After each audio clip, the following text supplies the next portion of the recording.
Hey guys, and welcome back. Today we're talking about photography props again. This one's different. We're talking about food photography and food props. So let's get into this one right away. All right, now this is just the tip of the iceberg for food photography and props. There is tons of stuff to discuss, and I will be creating other videos on it. We're just going to look at some main pieces today, and I will be showing you some images that I've done with some of these props. Now, when I'm thinking about food photography, one of the biggest things is texture. So when you're looking at buying your props, think about the texture. Next, think about your colors. Cool tones, warm tones. I prefer to work with the cooler tones. I find it works a little better for balancing the food out color-wise. Warm tones, it gets a little difficult sometimes, but you can still do it. So let's have a look at some of the props that I've been picking up and some of the images that I've done with it. So the first thing we're going to talk about is plates. Now, the plates I get are fairly shallow because if you have a very high-sided or kind of curled lip plate, it's hard to get the light in on the food. So flatter works better. Now, if you can see on this plate, look at the cracking and the texture on that and have a look at that. So you can see how well this texturing works, and the color works quite well with that. So that is very cool. Another plate, and again, it's shallow, and check out that nice spotting texture to it. It creates a lot of interest within the photo. It is a little warmer toned, but you can see image worked out pretty good.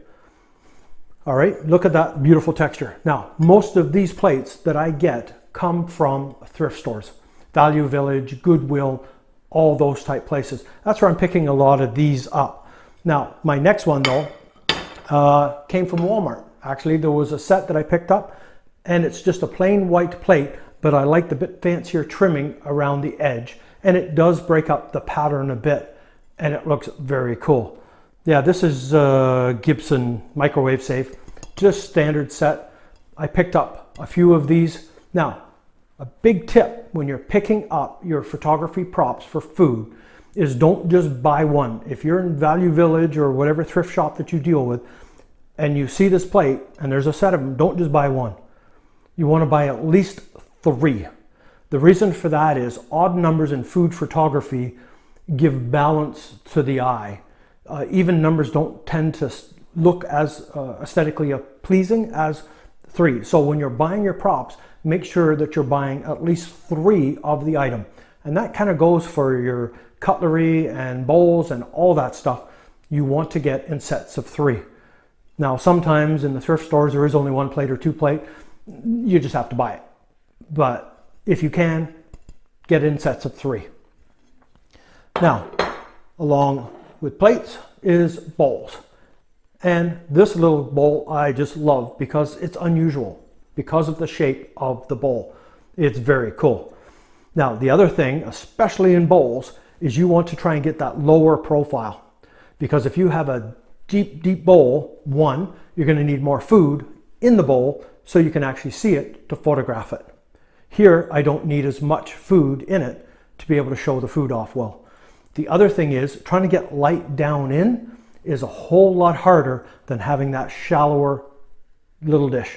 So in most of the food photography stuff, I try and get flatter plates and flatter bowls, and I try to get smaller than normal if I can, because that way I'm using less food. Now there is ways to cheat it with salads and other foods on here, and I'll show you those type tricks in some other videos. For now, we're just simply looking at the propping. So you've seen some of the plates and the bowls. Now, along with the bowls is little bowls for dipping sauces and little accent pieces to your food photography. If you remember the churro one that I did with the iPhone, I had that little clear bowl in the background, and it's similar to this one. It's just a clear bowl so you can see through it, so you can see what's in it. And if you remember that churro picture, how I had the chocolate sauce in there, so you could see it. So having a clear bowl is very handy for that. Reflections, not that hard to deal with, but the clear bowl allows you to see what's inside. Now, if you're doing top-down stuff, it's not as important to have the clear one, and you can run with various other ones. Now on here, I have a nice little blue, almost like a little leg cup shape, which would be very handy for like a dipping sauce, or I've got a little white one here that I used, and kind of like in that photo, which is very cool.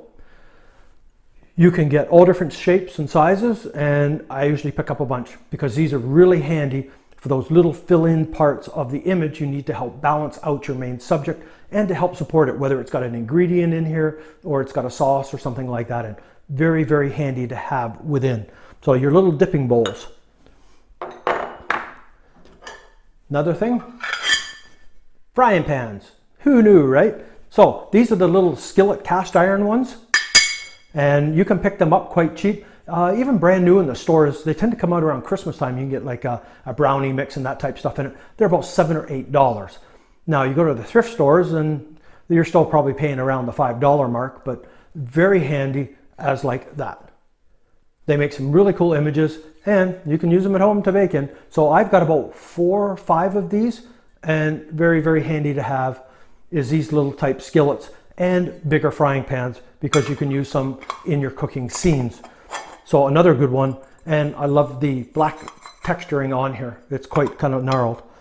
Now in food photography, some of your supporting background items don't need to be real. You can fake it. Like, how about a loaf of bread? This is fake. I mean, and look at the assortment. And here's how you can use it in a photo. So you can get fake food. Now this one here came from the Hobby Lobby and it has a price tag on it of $2.97. It was probably a cheap one from there, but I've got a bunch of different ones as you kind of saw in that photo, and I've got more than that. But this in the background, you can't tell, it's not real. And in that one, the cheese is fake as well. So fake food in the background works well. I never use it as a main subject. I never use it for the hero of the shot. It's always that background element. Just gives that image a little kick, and supporting item. Can't go wrong with some fake food. Also now, when you're doing your setups, sometimes you want to create some levels within your image. You don't want everything just flat like on a piece of wood or on a countertop. You want to create a bit of levels to create a little more interest in the image. Now, one way you can do that is by simply adding a cutting board. You can see how this has added some height, and it'll take some of the food up that's in the background up to a different little height, so you've got a little more interest in the image. Not only that is, look how cool that is and how textured that is. Now all this knife scratching and stuff you see on here, I did that on purpose. And I took a blowtorch to this to try and put some little burn marks in here to give it more of a weathered, a little more used and abused look. So when I'm doing some of that darker, moodier photography, this stuff works great. So cutting boards, you can't go wrong, and they come all different styles. This one is bamboo, and I think this one was from the dollar store actually, so $2, $3. This one was probably a couple of bucks. Again, I know it was from the thrift store. It's we have it's called Missions for Bibles here, thrift store. That's where this one came from, and it was only a couple of bucks. It was dirt cheap. So, well, that's basically it for the food props I have. Now, with food, you also need drink. So glasses, cups, mugs, all that type stuff. Now, the ones I'm just going to show you today are clear ones. So how about a nice little margarita? That's pretty cool. Now, you can get a wide variety of these in the stores. Again, pick up in sets of 3 if you can. You can do a lot with these. You can put desserts in these. You can put drinks in them.